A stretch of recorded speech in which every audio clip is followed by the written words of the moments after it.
Hello, welcome to our classes. Good morning. हम लोग class 10 EP board exam 2024 की तैयारी कर रहे हैं। इसमें जो इंपॉर्टेंट सवाल है उसे हम पढ़ रहे हैं, जिससे कि एग्जाम में हम अच्छे नंबर ला सके। तो आज का सवाल है, सवाल इंपॉर्टेंट सवाल है, हर बार आपके एग्जाम में पूछा है, इसलिए 2024 में भी ये इंपॉर्टेंट हो जाता है। तो सवाल क्या है, विद्युत जनित्र किस सिद्धांत पर कार्य करता है, नामांकित चित्र बनाकर इसकी कार्य विधि समझाइए। इसका उत्तर हम लिख देंगे। तो सबसे पहले किसके बारे में बताएंगे, हम विद्युत जनित्र के बारे में बताएंगे। कि उत्तर हम लिखेंगे कि विद्युत जनित्र एक ऐसा यंत्र है जो यांत्रिक ऊर्जा को विद्युत ऊर्जा में बदलता है। इसका कार्य फैराडे के विद्युत चुंबकीय प्रेरण के सिद्धांत पर आधारित है।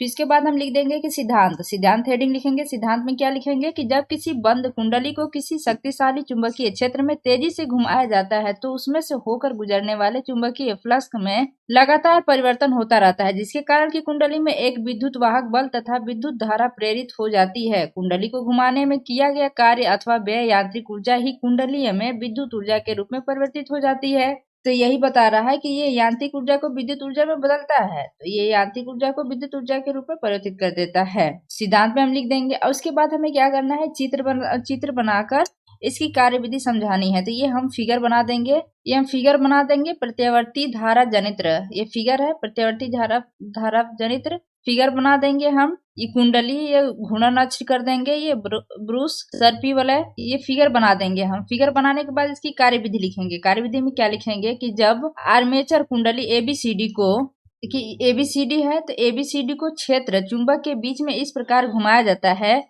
इसे इस प्रकार घुमाया जाता है। देखिए गुणन अक्ष इस प्रकार घुमाया जाता है कि कुंडली की भुजा ए बी ऊपर की ओर तथा भुजा सीडी जो है, ये सीडी भुजा नीचे की ओर हो तो फ्लेमिंग के दाहिने हाथ के नियम से, जो फ्लेमिंग उनके दाहिने हाथ के नियम से चुंबकीय क्षेत्र के कारण इन भुजाओं में ए बी तथा सीडी दिशाओं के अनुदिश धाराएं प्रवाहित होने लगती हैं। इसके क्या है, अनुदिश धाराएं प्रवाहित होने लगती हैं। इस प्रकार कुंडली में एबीसीडी के अनुदिश धारा प्रवाहित होने लगती है। यदि कुंडली में फेरों की संख्या अत्यधिक है तो प्रत्येक फेरे में उत्पन्न विद्युत धारा जुड़कर कुंडली में एक शक्तिशाली विद्युत धारा उत्पन्न कर देती हैं। और यह विद्युत परिपथ में B2 से B1, ये B2 से B1 की ओर प्रवाहित होने लगती है।